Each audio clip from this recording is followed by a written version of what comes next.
Hi everyone, I'm really excited to present our paper on an anesthesia decision support tool called Cassandra.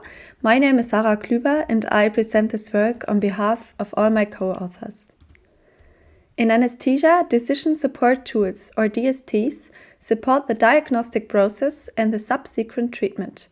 The focus in this paper is on operating room crisis in anesthesia that involves both diagnosis and treatment. Typical DSTs for such contexts are, for example, paper-based checklists, as you can see on the current picture. However, there is a joint issue that many DSTs share. They fail when implemented in the actual clinical context. In the case of paper-based checklists, for example, many anesthesiologists forget to carry them. We identified some previous work that explored ways to improve the contextual fit on an exploratory basis. However, no theoretical explanation was given on why a certain design succeeded or failed in the context. In search for HCI theories that might explain the contextual fit issues, we identified theories of user experience, or UX, to hold great potential. Although such theories have been neglected in safety-critical environments, such as operating room crisis so far, we hope to convince our listeners and readers that the application of UX theories is worth considering. To identify suitable theories, in a first step, we compared previous findings on DSTs and their contextual fit with different UX theories and found two particularly pertinent. The first one is the theory of psychological need satisfaction that states that good UX emerges when psychological needs are fulfilled by interacting with a product or service. As we can see here, the needs for autonomy, competence, and relatedness seem particularly relevant in the context of DSTs. For example, previous work described that clinicians feared that technology might replace their expertise, which relates to an unsatisfied or even threatened need for competence.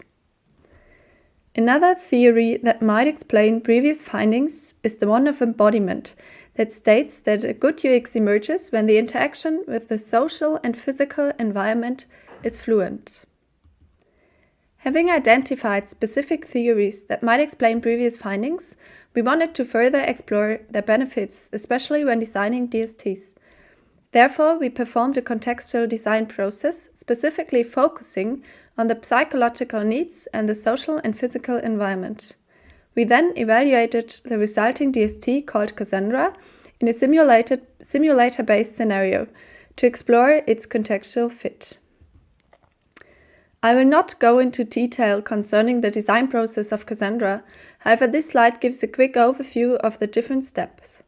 We started with an immersion into the context and ended with an iterative development of a Wizard of Oz prototype, subsumed under the term prototyping on this slide. To get an impression of the final prototype of Cassandra and how it works within the context, we will have a quick look into a video. Cassandra needs to be activated by entering a potential diagnosis, for example, through saying, "Cassandra, show me sepsis."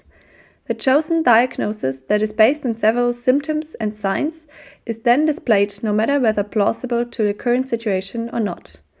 Cassandra automatically evaluates symptoms based on the digital data available. However, the anesthesiologist may re-evaluate and change their status as well. Symptoms can either be present, green, absent, gray, or undetectable, blue.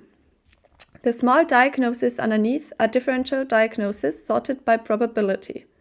Anesthesiologists may consider and select differential diagnoses, which prevents them from fixations. Since Cassandra is placed above the patient, it is accessible to the entire team and can serve as a ticket to talk. To see whether our system would fit into the context of operating room crisis at all, we decided to preliminarily evaluate it in a simulator-based scenario. The picture shows the evaluation setup. Cassandra was tested in 4 teams with at least 1 anesthetic nurse and 1 anesthesiologist, as is typical. Additionally, we integrated 2 surgeon actors in every trial. Participants had to handle a simulated emergency case. Handling the crisis involved diagnosing and treating the simulated patient. Afterwards, we performed a semi-structured interview concerning the interaction with Cassandra and its contextual fit. In the following, I will only briefly report on some results, but more details can be found within the paper. We analyzed the interaction with Cassandra during the scenario from video recordings using sequence models. The model on this slide shows the sequence of finding a diagnosis. It shows that Cassandra was used flexibly at different stages and using different interactions. For example, Cassandra was used to read symptoms aloud and to confirm them with the team. Thereby, Cassandra was used to share tasks. Cassandra seemed to satisfy needs for competence and autonomy, as users were provided with the right information at the right time and could decide on actions to take based upon the information displayed. This was well demonstrated with the case of a blue symptom that could only be checked with a blood gas analysis that had to be ordered. Instead of saying, "get a blood gas analysis," Cassandra displayed a symptom, and the clinicians themselves decided to order a blood gas analysis, serving their need for autonomy and competence. Besides the interactions, we also analyzed the interviews that brought to the fore interesting insights concerning UX theories. For example, one participant said, "The decision-making process can't be taken away from the anesthesiologists. The system narrows down possibilities, and maybe you discover something that you didn't consider before, but the decision in which direction you want to go is not taken away by the system. I wouldn't like it if it did take the decision away." This statement clearly highlights Cassandra's ability to satisfy the need for autonomy and competence, and how this satisfaction led to the acceptance of Cassandra.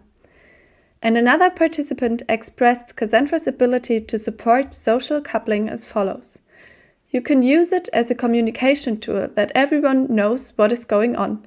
I'm currently missing such a possibility, to be honest."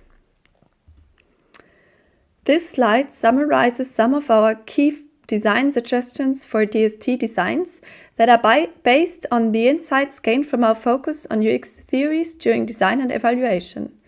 For example, Cassandra was able to satisfy needs for autonomy by leaving decisions to the user and by giving users the final say. This subsequently led to the acceptance of the system and to a fit into the context. Our work has several limitations. First, our sample size in both contextual inquiry and evaluation were rather small, and results depend on the chosen sample. Second, we did not evaluate a UX-driven versus a non-UX-driven design, which we aim to perform in future work. Third, we tested our system in a simulated environment and in a single scenario rather than long-term and in the real clinical context. Overall, we argue that a needs-based and embodied UX perspective suit the design of DSTs for the clinical context. The theories chosen were able to theoretically explain previous findings, and they aided in gaining new insights into the design and use of DSTs in anesthesia. We think that the UX perspective might even contribute to DST design beyond the clinical context, and argue that we should continue to apply UX theories to contexts of safety-critical environments as well. Thanks for listening.